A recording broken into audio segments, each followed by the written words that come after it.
সেই দেশের প্রধান ব্যক্তি, অর্থাৎ আমরা জানি কি যে কোনো দেশের শাসক হলো সেই দেশের প্রধান, এটা আমরা সকলেই জানি, দেশ ও জাতির মাথা। তো এই মাথা যদি অচল হয় বা উল্টো পথে চলে তখন গণমানুষের যাবার কোনো জায়গা থাকে না।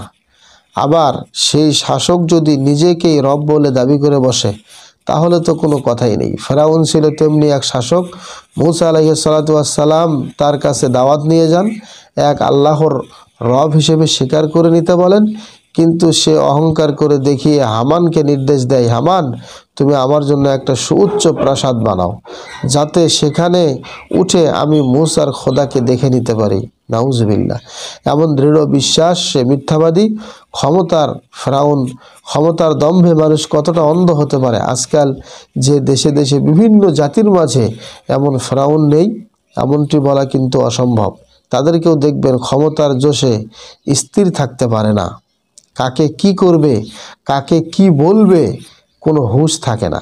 ফেরাউনের অহংকার ও তার পরিণতি সারা দুনিয়ার শাসকদের জন্য কেস স্টাডি। আরও বিস্তারিত দেখতে পারেন 3485 নম্বর হাদিস সহিহ